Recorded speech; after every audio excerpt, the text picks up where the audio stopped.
Ask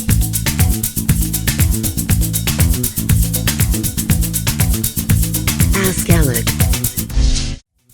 Bart, what's up? Hey, what's going on? You hear me okay? Very well. How about you? Good, yeah, everything sounds great. So basically the idea for this is I'm going to record this. I'm going to record this locally as a podcast, but once it's actually done, like right away, it gets archived. Let me shut this music off. It gets archived right away to Twitch, and I'll send you the link so you can use it and then post it up however you want, or actually, yeah, I think that's probably the best way to do it. I'll send you the link to Twitch, or I'll just make the audio and you can do whatever you want with it after Thank the fact. you. Yeah, both would be great. Okay. But we're streaming live now on Twitch, right? We are streaming live now on Twitch. Okay, good, because I just threw that out there on like every medium I have, so. Okay, cool, yeah, but you're not on the video. They just see me, just because the video processing we're just doing an audio call. So they're looking at me, but they hear you too. That's fine. You're a little cuter, so maybe they'll have more followers. All right, cool. That's fine. So we're get into it here, and then also two guys who are watching. I got the chat up too. But I was gonna say, could I follow that? But I guess you're gonna lead the podcast anyway, so you could just pick and choose which questions you want to address. Yeah, and I also have I have some questions and stuff from before that people have asked me, but yeah, I figure that some people are going to come on here and ask some questions as well. But let me just start off here. So, I mean, obviously people know you as a deep stack cash game player, and one of the things going into the World Series now that's happening, I mean, obviously the World Series is next month. We're recording this in the middle of May. You get into these tournaments like these long fields like Colossus and the Million Maker and things like that. I mean, as a guy that's accustomed to be playing at least 200 big blinds deep, what do you think are some of the biggest leaks you see winning deep stack cash game players make when they start in these kind of 100 BB starting stack tournaments? And I know you've played in a lot of high rollers and stuff, so maybe you can comment on what you see the mistakes like in the small tournaments and maybe even the bigger tournaments too. Okay, great question. So there's a few things at play here. One thing that's, I think, important to note is that the WSOP just changed its starting stack requirements. Since we're specifically talking about the WSOP, I know a lot of people listening are going to be implementing the strategy we talk about here for that specific event. So they just increased their starting stack from 3x the buy-in to 5x the buy-in. So that means that, you know, if you play a 1500 event, normally you start with 4500 in chips.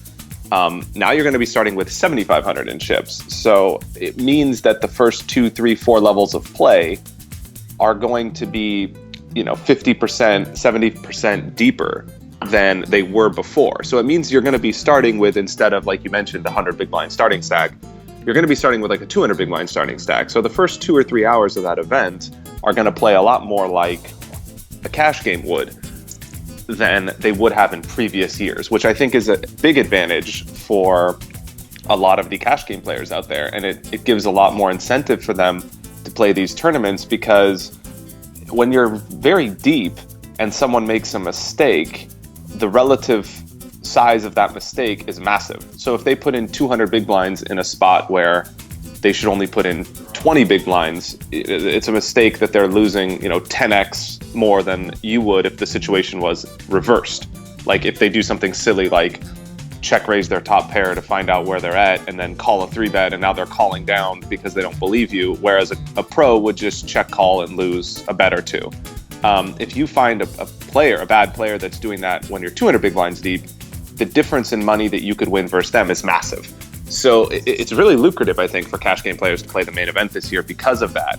And so that's the first thing worth pointing out. The difference that I see that's problematic is the cash game players are very good, much better than the tournament players at actually, and this is, of course you can't make a blanket statement like this, but just if I had to generalize, I'd say that they're better than the average like high stakes cash game player is better than the average, 5K tournament player at like in-depth hand reading.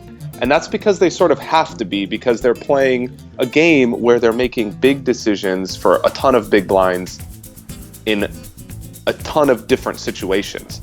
Like, they might get check raised on the turn and be facing an overbet jam on the river, and so they're just better at understanding like how ranges add up and what people have in different complex spots. Whereas tournament players don't necessarily have to do that, because most of the tournament they're playing with 30 big blinds. That's the average stack of majority of tournaments. You just aren't put in the same amount of situations that you are when you're averaging 200 big blinds in a deep stack cash game. The where cash game players give away all their edge is they don't adjust correctly to the nuances and subtleties of short stack poker, where there is a ton of skill, arguably as much skill as some cash games.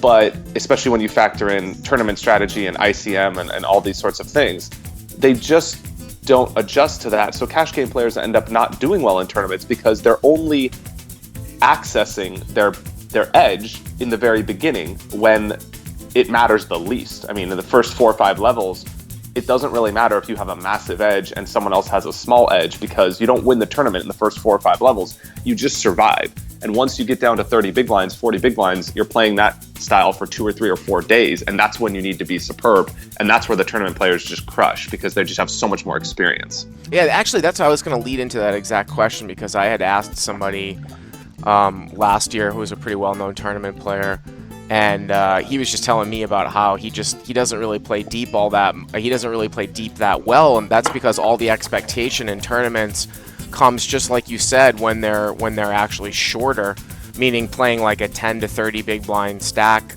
somewhat optimally. My question is, especially if we're playing multiple tournaments over the World Series and it's a grind where this is maybe the only time where we play tournaments throughout the year, us as cash game players, we have a huge advantage in the beginning of these events, but like you just said, the beginning of these events isn't really where the tournament's won.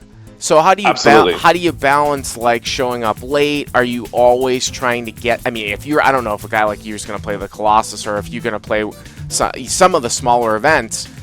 You know, do you show up early, or do you feel like that's just, it's going to be such a long haul and it just doesn't, even though you have an edge in the beginning, it just doesn't make that much of a difference? Well, I think, you have to push every edge you get, and not showing up early, especially when your edge is the biggest in the beginning, would be a colossal mistake. I just think that would be a terrible strategy especially for a cash game player. I think it's a bad strategy for anybody that's a winning player in the World Series, because there's so much dead money in an event like the Colossus or the Main. I mean, not showing up the first 2 levels is like, you can like double up your stack in the first 4 levels. I mean, not that you're supposed to do that, but you could get in a spot where like you're basically free rolling to double up, because like you're going to put 80 or 100 big blinds in on the river with the nuts, and someone else is going to do it with, like a 5 high flush or something, and you're going to have the nut flush. And if the situation was reversed, you would call 1 bet on the river and maybe fold to a raise, versus a guy that's never going to exploit you, and he's just going to call off like half his stack. And so like the difference in edge you can gain when you're that deep is massive, and you can't gain that edge when you're 30 big blinds deep, because you don't get to the river with a 6 high flush facing 100 big blind raise. You just get it all in on the flop when you check ship with your flush draw. Like, that's how 30 big blind poker is played. And so you're giving up your best opportunity to ride the wave of playing deeper poker longer when you're missing the beginning of the event. And I think that's a terrible mistake for anyone, especially in a cash game player in these events. The only time I would recommend doing this, and I've done this, experimented with this, is you mentioned some of the high roller events. In a field like let's say like the 100K Bellagio events that were going for a while last summer, I played in a few of those, and there's not really any soft spots in the field. Like, you're playing against 30 good to great players that are all versed in tournament strategy, and you're not going to get like a massive edge. I mean, maybe I have a bit of an edge playing deep stack against them, and maybe it gets pretty much even when you get shorter. And so in those events, they allow you to buy in like 8 levels into the event when the field is half the size that it originally was.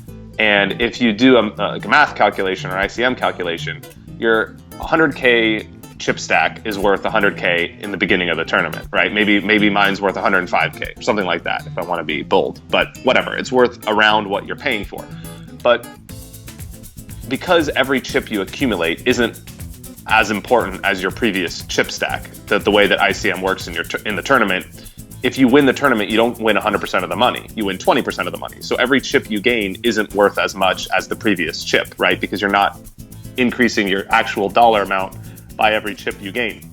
So surviving has a lot of value from a tournament strategy standpoint. So I would buy in like 8 levels into the event when the field is half the size. Sure, I would start with a shorter stack, but my shorter stack isn't worth proportionally less than the other people's bigger stacks, simply because I'm still in the tournament and I could still win. So my 100K buy-in would, I think, immediately go up to like 125K, and I would be gaining a bigger edge by buying in later against an excellent field. That strategy is something that most people will never be in a spot to face, because it's like not how most tournaments work. In fact, most tournaments work the opposite in a 1,000-player, 5,000-player Colossus event where the field is so soft that you can't afford to not be there early. Right, and so, getting back to this whole concept of cash game players obviously having an edge in the beginning, do you ever think that it's wise to, well, I guess this is a two-part question. Sometimes I find myself being a little bit, almost forcing the issue a little bit pre-flop in, like, specifically level 1 and level 2 of these things, like, and sometimes making what might be a short-term suboptimal call pre-flop to try to get into situations where I'm in hands with bad players post in those deep stages. Like maybe calling with like gap suited connectors, or a hand like 5-6 offsuit in the button, something that you certainly can't call with profitably like at 30 big blinds effective against like a 2.5x open or something like that. But early on in these super huge pools of players where most people can't even beat a 1-2 game, I'm constantly trying to get myself in those spots, but then I'm trying to balance it with like how much of my chip stack am I kind of like dinking off basically to just try to hit a hand, if you see what I'm saying. Absolutely. I understand the concept you're alluding to here, and I have an idea about it. So I think there's a few things. One is like the first thought that came to my mind when you were bringing this up was something different, but I think that you should, I think it's good to not push small edges by inflating pots. And I thought that was what you were alluding to before, where it's like just taking more spots to win money is better. And I think if you watch a lot of the good tournament players, like none of them are in there like inflating pots out of position, 3-betting from the small blind, doing things that people do in cash games where it goes like, mid-position raise, hijack, call, and you're in the small blind with like ace queen, and I guess the default play is to 3-bet. And it might be fine in a tournament too, but you don't win a lot of money by inflating pots out of position just because you increase your variance. And while that's fine in a cash game where every chip is worth the dollar that you have at face value, in a tournament it's just not a good strategy.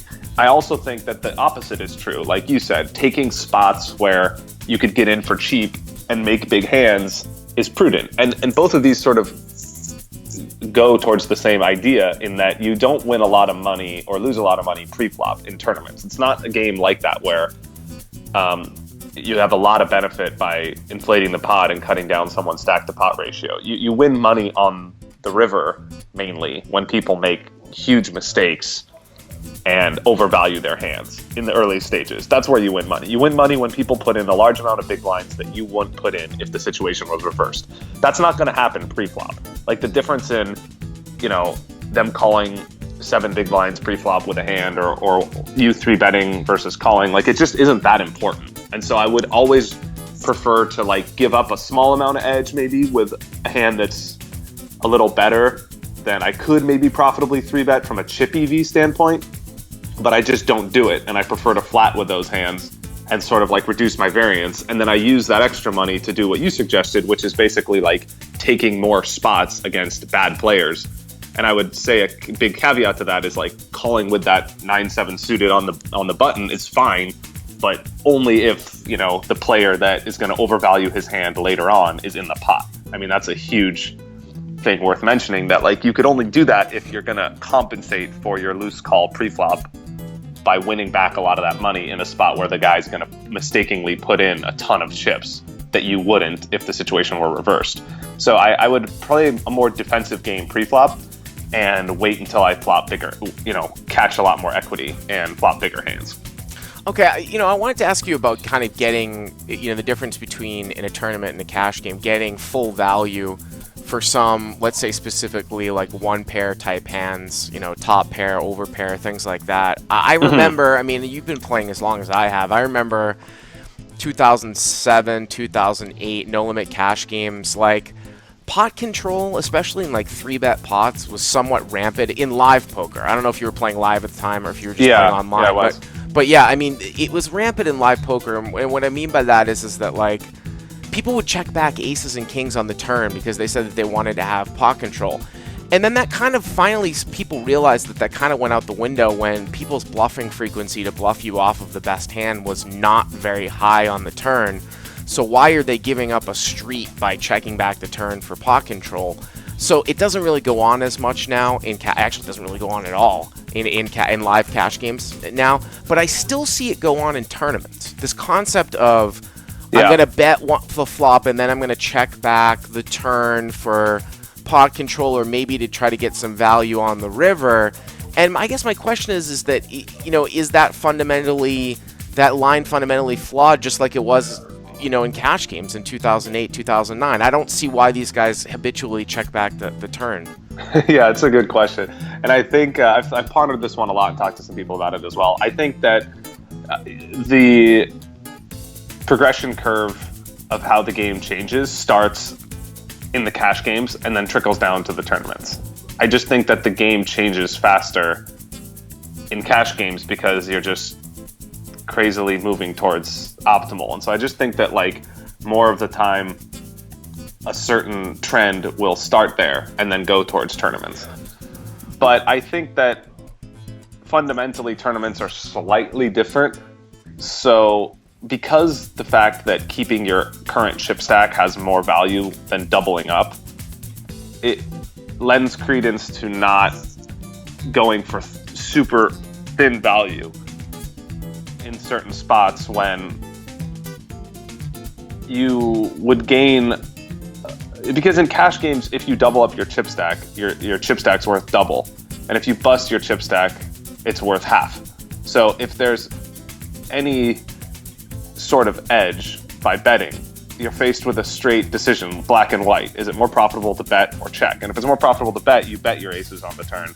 And then if it's not, because your opponent's range is likely to be stronger than yours, then you check. In a tournament, it's not quite like that, because if you double your chip stack isn't worth double. So let's say you have a 10,000 chip stack. If you double it to 20, it's not worth 20,000. It's worth like 14,000. Whereas if you bust it, it's worth a 0. So if you run the math, you have to be like, let's say, doubly as sure, or twice as sure, to justify risking your entire stack at the expense of potentially busting it than you would be in a cash game. Whereas in a cash game, it's like 50-50. So it gives more credence to like playing pot control. And I'm not talking about that specific spot, but just in general, it gives more credence to pot control in tournaments. The other side of that coin is that, like in that specific spot, it's like, well, if you shouldn't bet your aces on the turn because nobody's going to call you with a worse hand, then you should pretty much be bluffing there every time, because it implies that in order for your opponent to call 3 streets, he has to have a set.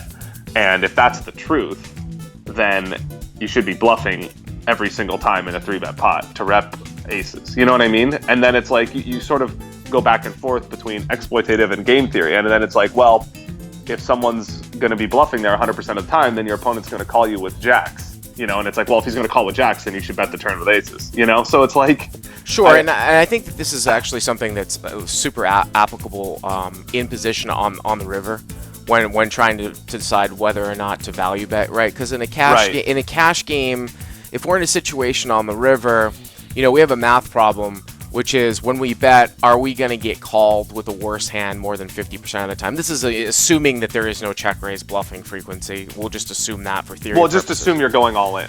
Like you have a stack to pot ratio of 1, right? You're going all in. Yeah, so it's are we going to get called by a worse hand more than 50% of the time? If we are, then it's a profitable bet. But of course, in tournaments that changes, right? Because if you're wrong, you're out. Yeah, and so you basically have to say, am I going to get called with a worst hand more than 50% of the time, and then double it for the times that you're getting called, and you have to be twice as sure. So it's not 50%, it's like 75%, let's say, because you're doubling. I mean, it's not an exact calculation. It's sort of like saying, what's your equity in the hand when you get it all in on the flop? And it's like, well, take your amount of outs and multiply it by 4. I mean, it's not exact, but it's kind of like a rough framework for understanding how to think about the difference conceptually between cash games and tournaments. And I think that's what's important. I mean, obviously, every single spot is different, and that's why those tournament players in certain spots like that, they have edges because they're crunching numbers in spots where they're calculating from an ICM standpoint whether it's profitable to bet or check, not based on a chip EV standpoint, which is the mistake that cash game players play when they play tournaments because they're used to it. They're only calculating things on chip EV.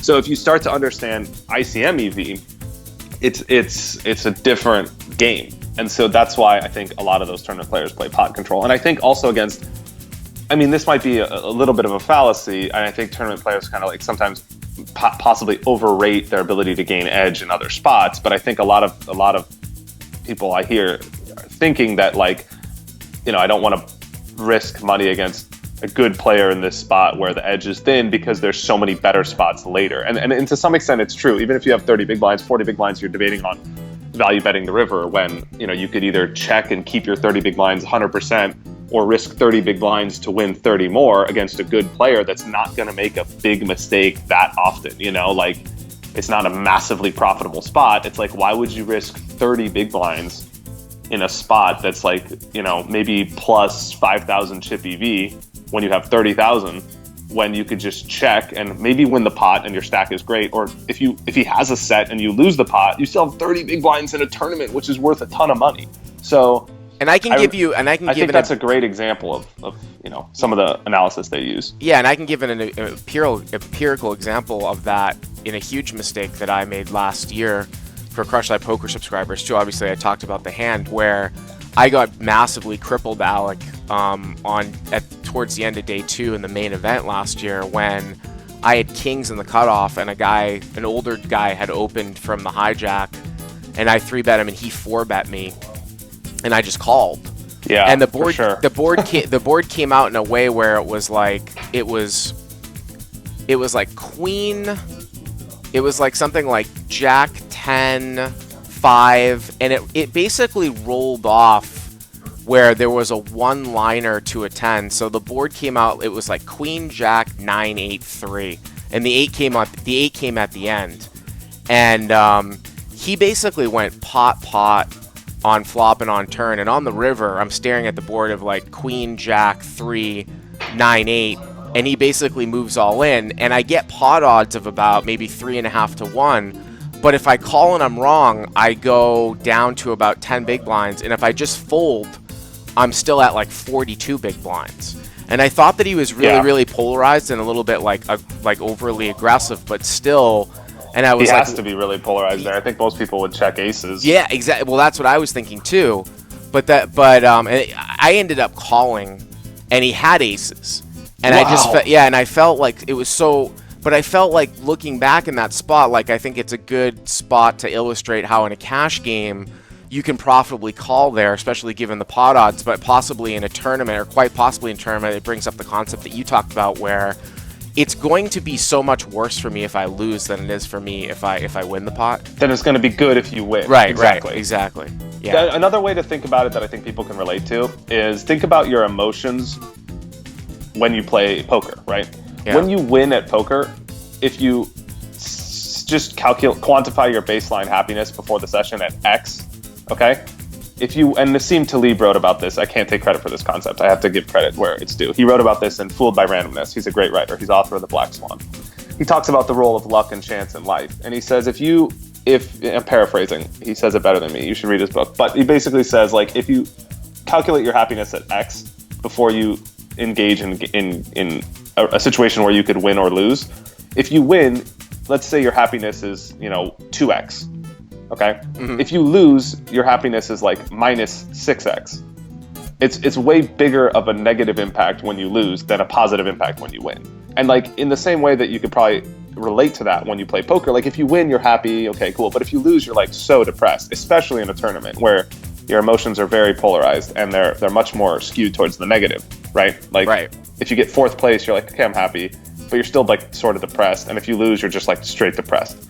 And it's sort of like that with your money in a tournament. Just think about that concept. Like if you win, it's okay, and if you lose, it's like catastrophic. And that's sort of how chip EV works. That's Well, and how also, ICM too, EV works in tournaments. And also, too, the less chips that you have, the more variance there's going to be, and the more of just kind of one move that you have. Like when I lose that you hand, give away all your edge. yeah, like right? when I lose that hand, now I have to like go all in, which is what happened. I had to go all in with sixes against a cutoff open at 10 big blinds on the button. Which is fine, but you're gambling. Yeah, exactly.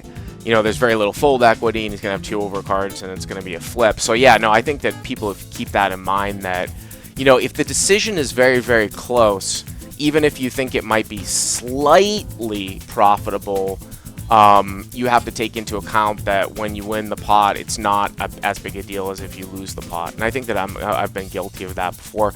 I want to switch gears and ask you, about a different topic that I find very, very interesting now. And I feel like a lot of the older players or the non-pros or the strictly recreational tournament guys are just kind of following what they think the pro tournament players are doing, and that's with sizing. Now, you remember back, whatever, in the day or 10 years ago, where everybody used to just raise to 3x, if not more, and now there are a lot of guys, with the exception of just like 2 guys, literally, like on the tournament circuit, like Max Steinberg and Jordan Christo. So like the only 2 guys that I know that like actually raised to 3x or more pre-flop. A lot of everybody else is just constantly just like min raising, or even 2.2x. Yeah, but I mean now it's even 2x. And the interesting thing about that is that it's a 2x raise, and then it's like followed up by like a 1/4 pot size bet. So, if you're dealing with blinds and antes, and you've got 4 big blinds out there with the blinds and the antes, and a guy raises to 2, and you're in the big blind, you're gonna get about 4-1, and you call, and then he follows up by like a bet of like 1/3, 1/4 pot. So now you're getting like 6-1 on the flop.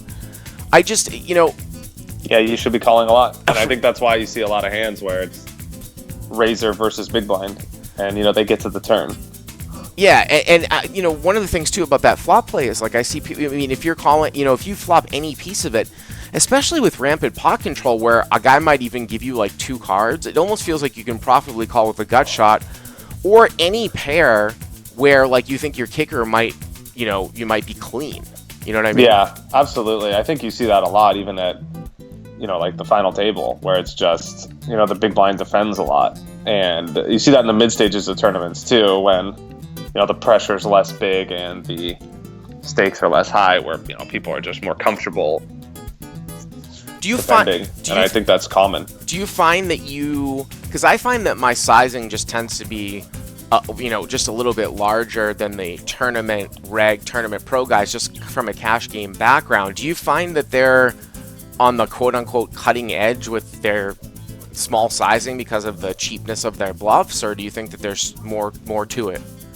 I just think that even though everybody's getting better odds throughout the hand because of the sizing, it's sort of, by keeping your stack to pot ratio bigger, it sort of allows the game to play more deep stacked and play more like a cash game. And so I think the better tournament players are seeing that it gives them more edge because they have more hand reading ability. So in spots like on the turn or the river, there's enough room with 30 big blinds to check raise, for example, and then make a bet on the river. Whereas before that just wasn't possible with a 3x open and a half pot or 3/4 pot c-bet. You just completely crush your ability to maneuver.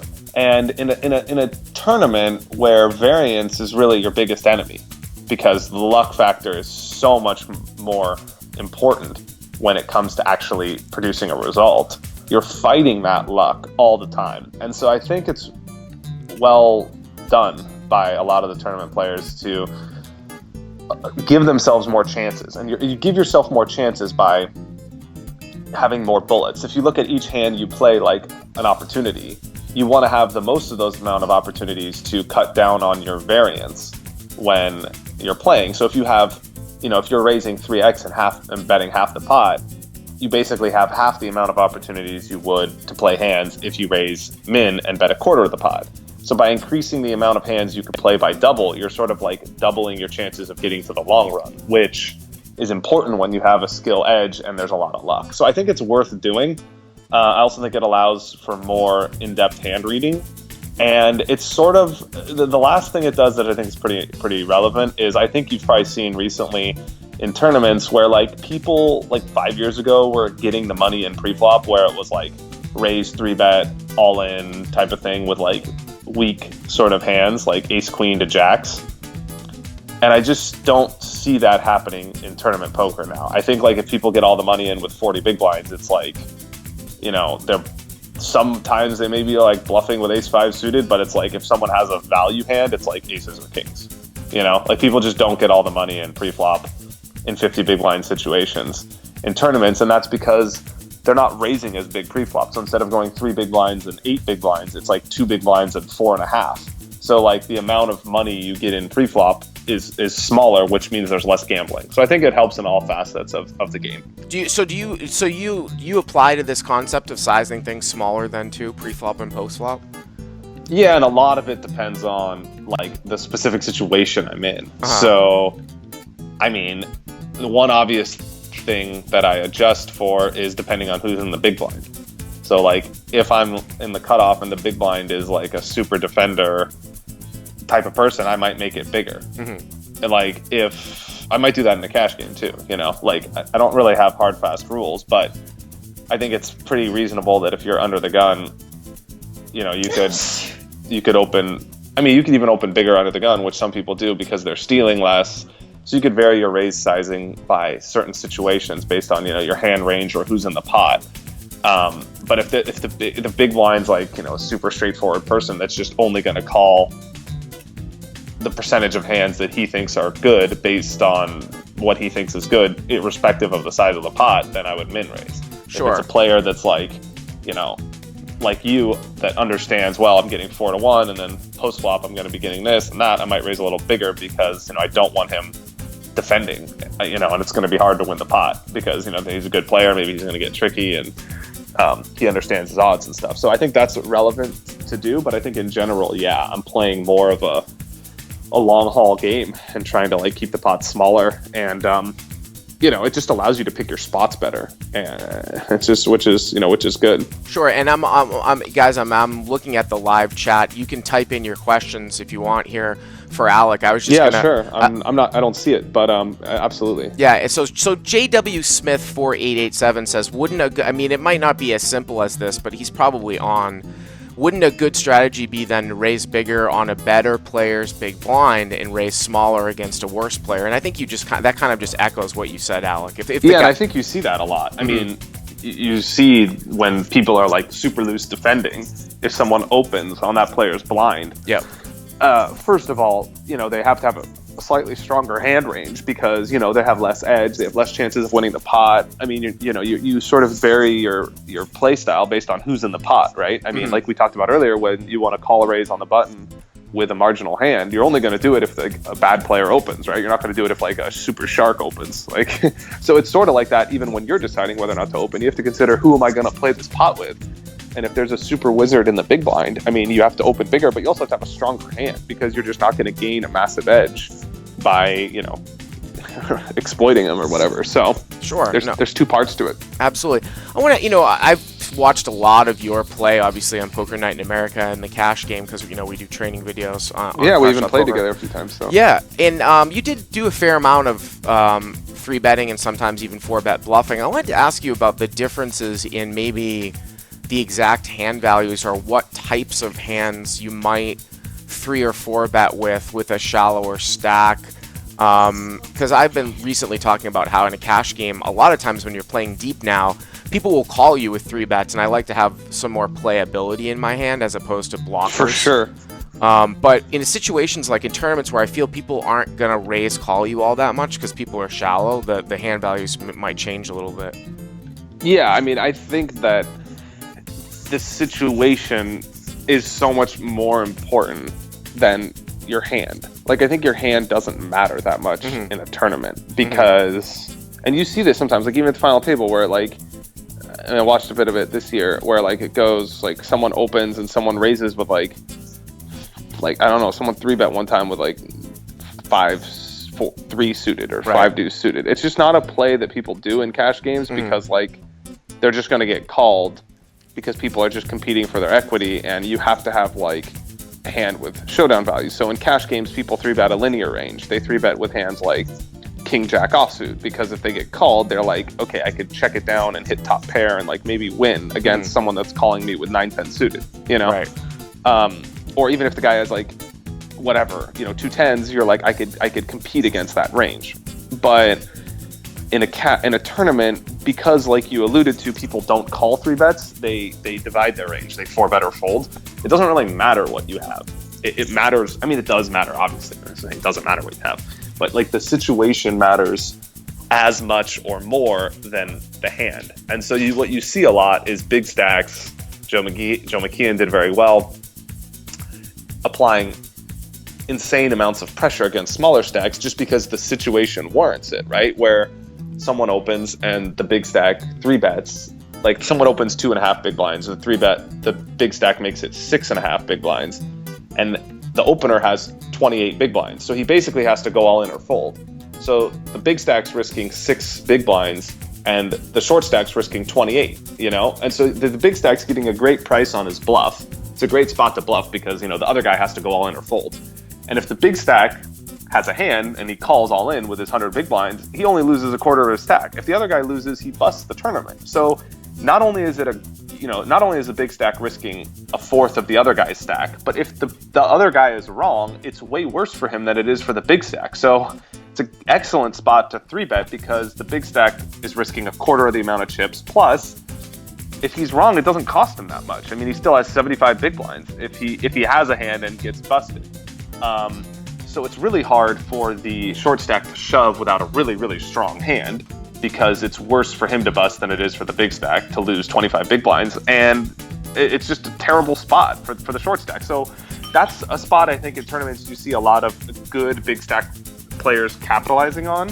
And as the blinds increase and the pressure of the tournament gets bigger and bigger, you see those 3-bets being more and more effective. So in the early stages, 3-betting is not that effective because people have 300 big blinds and they're not emotionally invested in the tournament. You know, nobody wants to bust, but that feeling is magnified as you go deeper and deeper in the tournament, right? If you're sitting there on day 3 of a tournament and you get 3-bet from some dude and you have like ace queen offsuit, you're not like super gung-ho about bombing it because, you know, you played 3 days of the tournament and now you have to go home and tell all your friends and your wife and everybody that you know how you busted.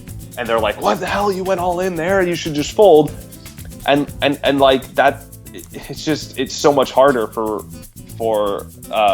people to go all in spots like that. And so it just gives so much more credence to being a bully with a big stack. And that's why I think like situations are just so much more important. And you basically have to cover other people to warrant 3-betting. Otherwise, they could 4-bet you, and then now you're the one that's being pushed around. Sure, and I want to come back to that specifically in respect to having ace king, but I want to throw 2 things out.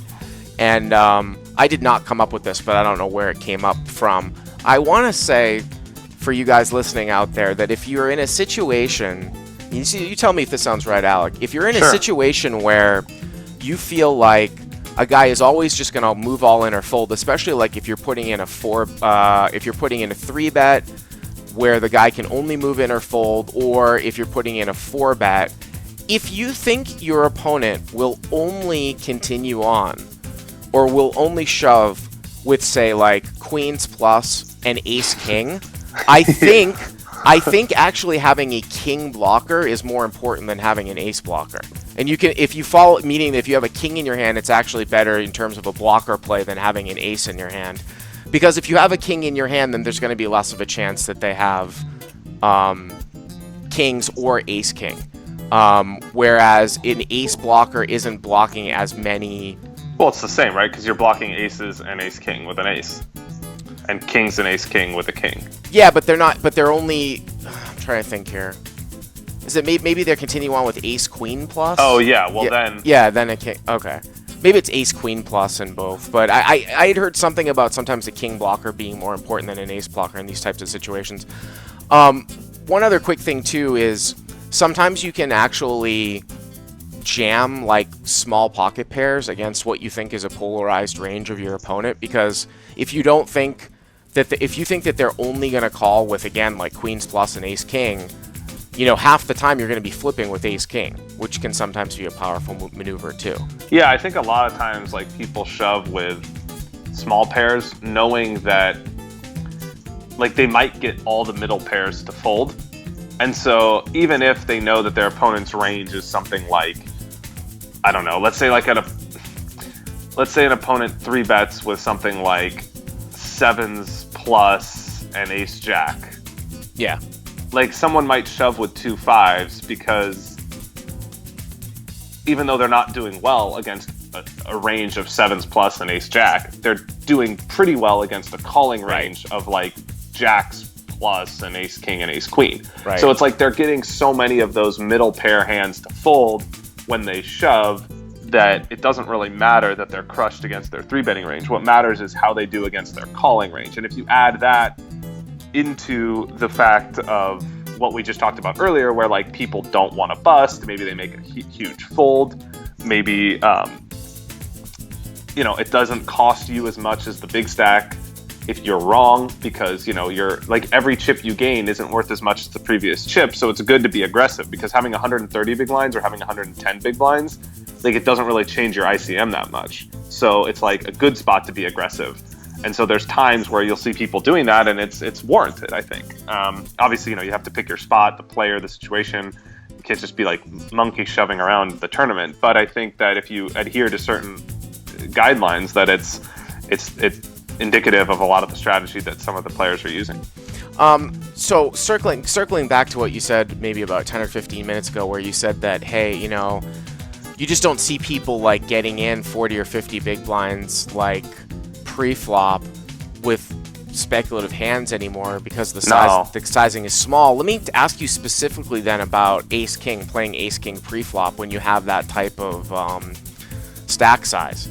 I mean, ace king a lot of times in a cash game is an easy 3-bet, but when we're talking about preserving especially with 50 big blinds in a cash game, it's absolutely, you're super happy about it. But when we're talking about preserving our tournament life and also feeling that people aren't going to be getting it in super light, and the fact that if we have confidence in our post-flop ability, sometimes even continuing on to the small post-flop sizing if we miss with ace king, do you ever find yourself flatting with ace king and doing less 3-betting than you would in a cash game with it?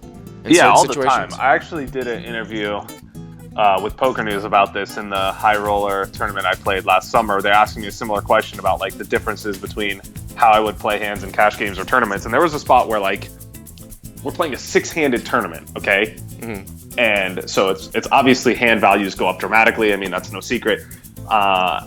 And I'm in the small blind, and it's a spot where most people also divide their range and 3-bet with ace king, but I was against a good player that opened, and there was a good player in the big blind, and I had like 50 big blinds. And my hand doesn't play terribly well post-flop when I miss, because if I get floated once, now I'm in a spot where like, do I double barrel? And like, I basically am just risking a ton of big blinds in like marginable spots, right? Like in a cash game, you do it because if the flop comes Jack 10-5, you could bet, and then you could like double barrel a lot of turns and like whatever. Or even if it comes like 10-6-4, you could barrel on like, jacks, queens, and then if you hit a king or an ace, you have something. And so like people are c-betting the flop with the plan of double barreling, and then maybe they're gonna bluff the river.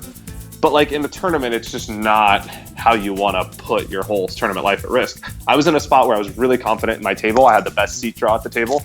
I had 2 other bad players out of 6 at my table, and I just like flatted with ace king in the small blind, and I just like, check called once or something, and like just played a really small pot. Like I could have played it differently, but I just didn't see the increase in chip EV being worth the variance.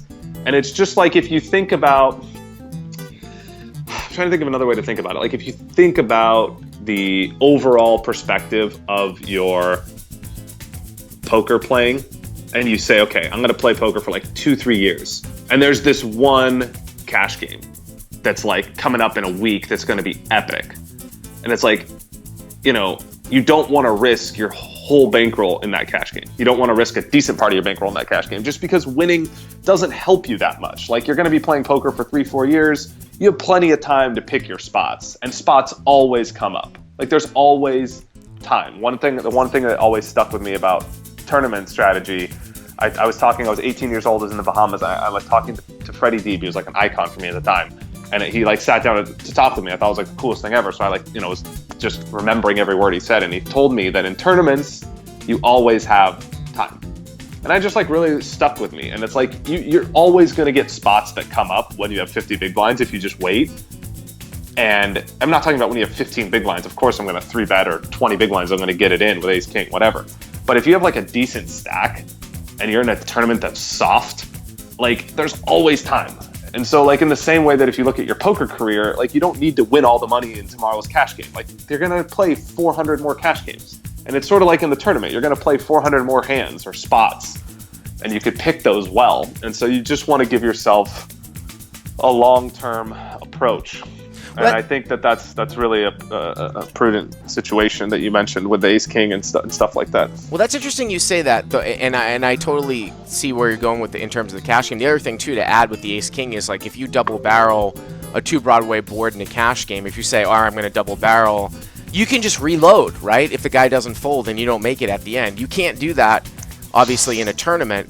But one of the things though, what you just said, is like if you compare that specific situation where ace king, if you don't hit, you're going to have little equity post flop, versus a hand like, and it might even be actually kind of the opposite as how I approach things in a cash game, as opposed to a hand like pocket 8s or pocket 9s where you don't mind taking that hand heads up so that you can knock out the third player's basically like overcard equity. And this is where it comes into, protecting your hand in a tournament where we don't usually bet as protection all that much in a cash game and no limit hold them unless it's a really, really, special case or some very occasionally case. Whereas though in a tournament, if you do win a pot, even though you don't want to put yourself at huge risk, you actually do gain an advantage by winning some chips.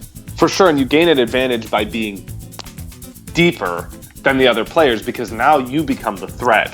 So winning pots in tournaments is so important. Mm-hmm. And you could, let's say like you have 27 big blinds. Mm-hmm. And, everybody else at the table has between 20 and 35 or 40, right? Yep. Like winning pots when you have 27 is huge because if you chip up to 40, now when the guy with 27 big blinds opens, if you 3-bet him, now he's like so much more likely to fold to you because you cover him. And you're in a spot where you could leverage your chip stack against him. So betting to protect becomes like an important and relevant tactic because if you win that pot, you win 6 big blinds, and now you go from 27 to 32 or 31 or 35, whatever it is, right? And now when the guy with 18 big blinds opens, if you 3-bet him, now he's going to fold. And then you chip up again, and then slowly you kind of chip your way up to being in a spot where you could bully. And you've heard the adage, the rich get richer. It's never more true than in tournament poker. Right. No, absolutely. Let me ask you a couple more questions here. Sure, man. And then, I'm enjoying it. So, somebody asked me on the Crush Live Poker forums yesterday about if you had noticed that some good players are actually now open limping in late position and sometimes even limping on their buttons. And I think that this is a situation maybe where they have some playable hands and they might be like in an awkward stack size where they can't like raise call. You know what I mean? They can't raise call a 3-bet, so they've been limping. And I actually saw a kid do this. I went deep in the Million Maker last year, and I saw a really good aggressive tournament player make this play with hands as good as like King Jack suited and things like that when he was like 25 to 30 blinds. In a cash game, we would probably rarely ever approach that situation because we would barely ever be in that situation because we would just reload. But have you ever? What's your take on this? You ever done that in a tournament before?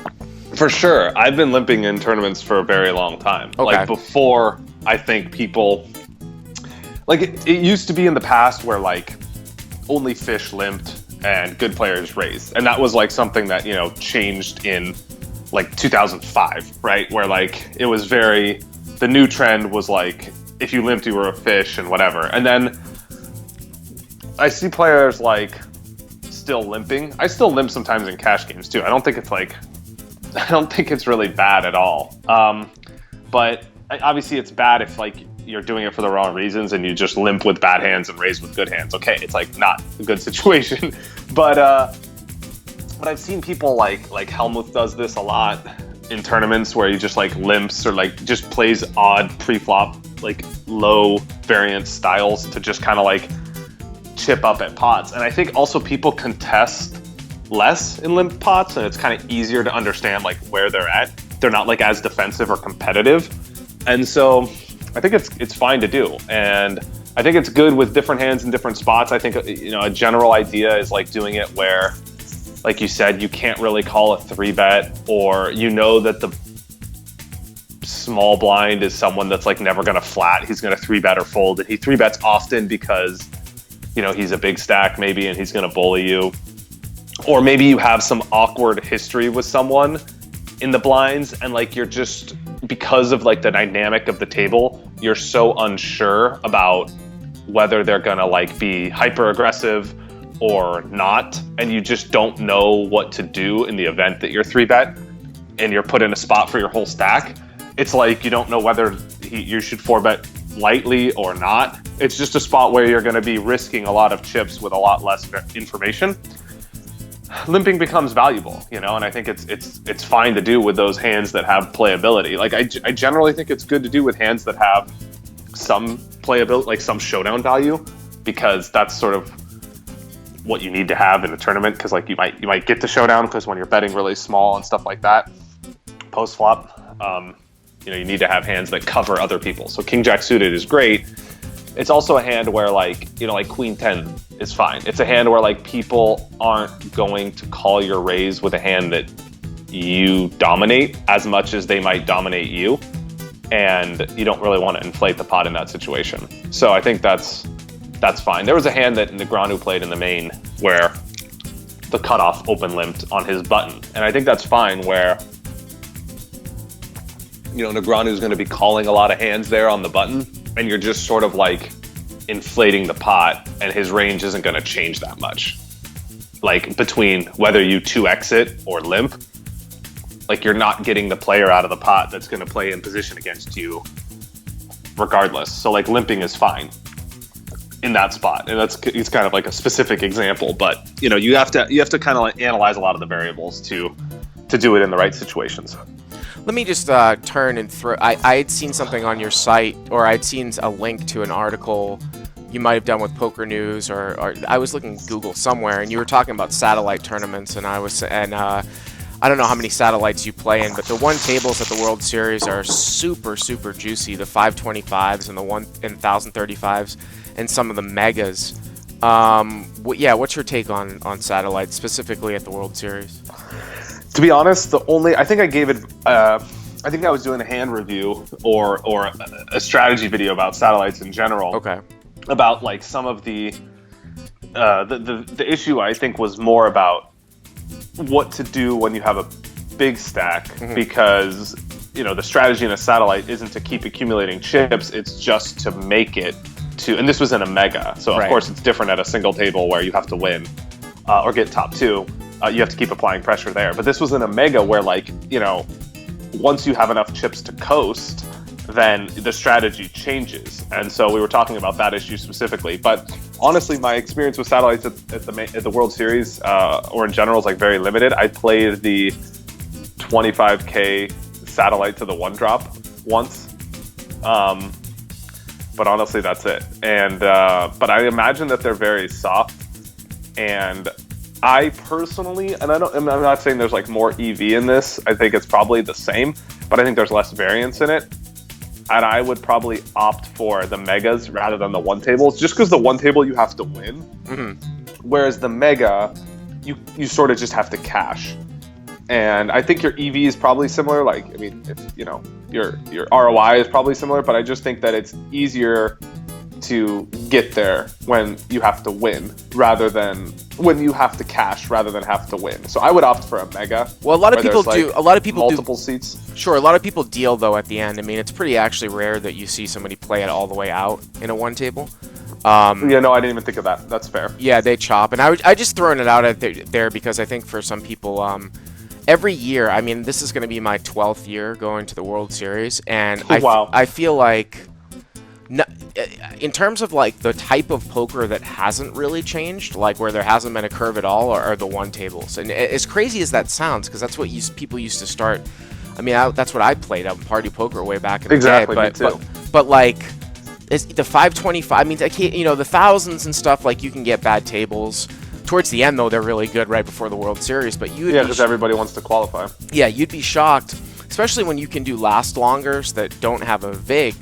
You play these 525s, like, I've played in these tournaments, and I played probably maybe in half a dozen of them last year, because I didn't want to mix, I would play so many tournaments, I didn't want to mix cash with tournaments. I totally agree with that. That's a great idea, by the way. Yeah. Just kind of staying in tournament mode? Yeah, like, it's such a different strategic approach that it's hard to daily go back and forth, because you're just supposed to do totally different things. And we talked about some of those differences, and I find it difficult as well. So I think that's good advice. Yeah, and what I was going to say is, like, I played on some 525 one tables where, like, there might have only been one other guy that even knew what he was doing. You know what I mean? Wow. And, like, if you are savvy enough to, like, be very kind of social with the table and, like, get people to do last longers, and then, like, I'll take any heads up last longer, because chances are the guy's not, you know, is not going to be as good as I am just by sheer math.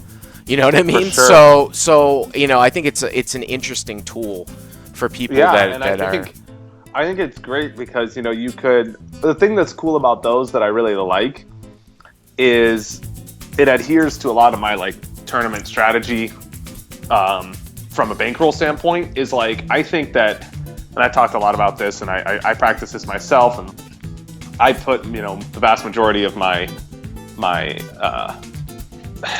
portfolio, if you want to use like a investing term, like, you know, people have diversified portfolios and stocks and stuff. They have like certain different allocations or whatever, but like the vast majority of poker players, I think personally, should be in cash games, and I think a small amount should be in tournaments if you really want to have a long-term growth with, you know, the least amount of variance, the most likely chance of success, the least chance of ruin, all those things.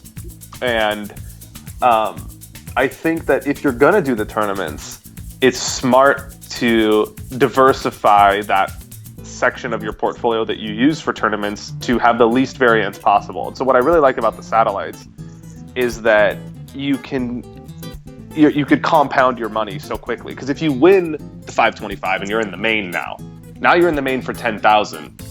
You could do one of three things. You could let it ride if you're on an upswing, if, you know, things are going well, if you want to gamble a little bit, let's say, because you're only gambling, remember, with, let's say, 20% of your portfolio. So this money you're gambling with doesn't represent your income or your stability, right? So it's not that important if you let it ride, because you still have 80% of your portfolio that's being managed to grow wealth in your bankroll.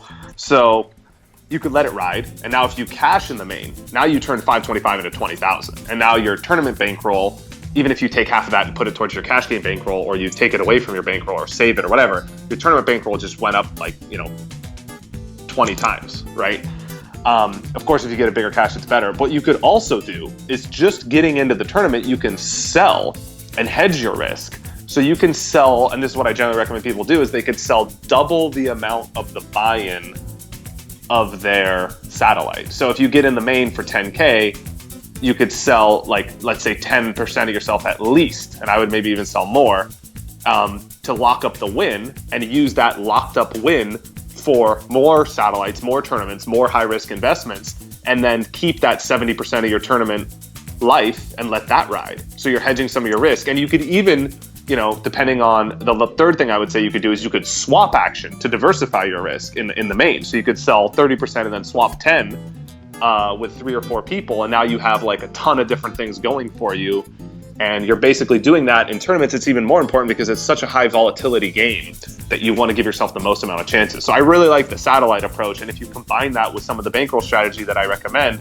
or that I'm sure that a lot of people are using there for tournaments and cash games, especially the cash game players, I think that's a great win. It's just such a well-rounded approach. Yeah, I really like the idea of swapping too in the main, especially like if you can find people that you think of are of your equal skill level. It's a really, really good way. Or actually in the smaller tournaments where the variance is even higher, I think swapping is a great tool. If you like I said, if you have faith in some of the people that you are swapping with, I think it can be a very, very useful tool, I would say. Yeah, for sure. And I think you could do it before the event, you could do it on day 2 or whatever, but you could just progressively swap as you get deeper, and it's even more important as you get deeper because you're hedging your risk even more. You're guaranteeing locking up equity. So you probably want to save some for like in case you cash, and then you could look around at 4 other people that have cashed and swap then, because now one of those people is like guaranteed to like make you money and whatever, so. Sure. And you're coming to the World Series, and are you playing some events this summer? I am. I'm going to be in Europe for the beginning of this series. I'm going to Barcelona for an event with 888, and then I'm going to spend some time with family in Italy and stuff. So I'm not going to be there for the beginning of the series. I'm going to be back for the main, and I might play some stuff before. Like, I just kind of left my Europe trip one way and just kind of see how it goes, and I might come back for other events and stuff. But I'm going to play the main for sure. I really, honestly, don't play a ton of tournaments, just in general. Even though I would recommend, I know a lot of people prefer the tournaments, so they're trying to get the most amount of their bankroll to be, spent in tournaments while still being fiscally responsible. So they're trying to be 25, 30, 40, 50% in tournaments. I think I'm 5% in tournaments. If I had to just kind of give a number that made it easier for people to kind of understand where am I spending my time and energy and resources. So I'm I play the main because I like it, and it's kind of that 16-year-old in me that started playing poker 13 years ago is kind of okay, I want to play the main. But honestly, there were 3 years in a row when I was in Macau, I legitimately didn't even go to the series. I just didn't even go. So it's not super high on my list of things to play 1500 and stuff. I don't know. I just it's not my personal thing. No, absolutely. But, I totally see it because so I don't plan around it. Yeah, because if you look at the hourly of a good cash game player, it's going to be way higher, in a cash game than it is in any tournament. The only reason why I play all the events over the summer is for promotion for CLP. When I didn't do this stuff, I would just pick and choose, and I would play cash, on the side. But it can definitely get your adrenaline going, and it's a lot of fun. Alec, I want to thank There's nothing like being deep in a tournament. No matter how much you play in cash games for, being day 3 of an event is the most exciting thing. So I still like chasing that sometimes, but that's a ride for sure. And that's where the appeal in the main is. And like you said, some of the other events too are cool. I would if I was in town, I would play the Colossus just because I think that's epic. Yeah. I just would probably play that event just because it's cool to be a part of history. Although if people listen to my rant on my podcast from last week, though, they're gonna it might be really, really. I don't know if you remember 2007 at the World Series. It was literally the worst year in terms of the lines, but this year might be really, really something because they're allowing credit card registration. They're not allowing people to register for multiple flights at the same time like they did last year, and they're depending on these electronic kiosks to have people print their seat cards out, but you have to get verified first. It could be very, very messy. Wow. I'm hoping it's I didn't know the administration of it, and that deters me a lot. Do you know what they should do? Someone should create how they have Postmates for delivery? They should have something like that for tournament registration. That would be a massive business. If someone could register people for the events and save them 2 hours of time, I think people would pay exorbitant premiums for that. You know, it might be a gaming thing that they're not allowed to do. But if they have kiosks like kind of like an airport, why can't we pre-register online? Yeah, pre-register and have a barcode on our phone or print out our ticket on our printer, just like we do at the airport. On, it's 2016. I mean, that would be awesome. I feel like that's coming. 2020. WSOP will have that. You know, I mean, it can't not, right? Like the technology just. It might be like a Nevada gaming thing, though, to be honest with you, because if they have the kiosks, you would think that they would already do that. But we'll see how this year goes, and like I said, I hope it goes smoothly. I think they do a pretty good job running the stuff, but they're at a huge, you know, they have a tall task when they're going to try to maneuver 35,000 people in over 3 days to play, you know, the Colossus. So. Yeah, there's something exciting and overwhelming about that all at the same time. So if I was there, I would play that one. I would probably do like a 2-stream approach to the series. I would go in the beginning, play some whatever action was there, maybe play a tournament and just play some cash games, whatever, and then I'd go back at the end. That was generally like what I found to be the best balance for me. Being there for 7 weeks straight is a lot, and I don't like to be burnt out for the main. Sure, no, absolutely. So people that are watching this live, people have been asking how can we listen to this or watch this in its entirety. Right after we're done, you can just click on profile in our Crush Live Poker channel, and the video will be up. It gets automatically archived. If you're new to the channel, please click the heart button to favorite the channel. And some people are asking me, you know, is Alec going to make videos for Crush Live Poker? Alec has made videos and continues to make videos for Crush Live Poker, so you can check that out. And yeah, those are fun. I really enjoy doing that. They're all from Poker Night in America, some of the high stakes cash games. So there's some good stuff there. You guys should check that out for sure. Awesome. And then you got your own YouTube channel too. You can go ahead and tell people about that as well. Yeah, I have, for those of you listening out here on Twitch or just listening on the podcast, if you want to have your hands reviewed, I have a YouTube show, Hand of the Day, where I select hands from readers and I review them on my channel and just, you know, give away some free analysis on that sort of stuff. So that's really fun. That's a popular show. I encourage you to check that out. You can just find me on YouTube at Alec Torelli and subscribe to the channel. I'm putting out 5-7 videos a week, so a lot of good content there. All right, great, Alec. Thanks again for taking the time. Yeah, thank you, Bart. This was awesome. This was fun.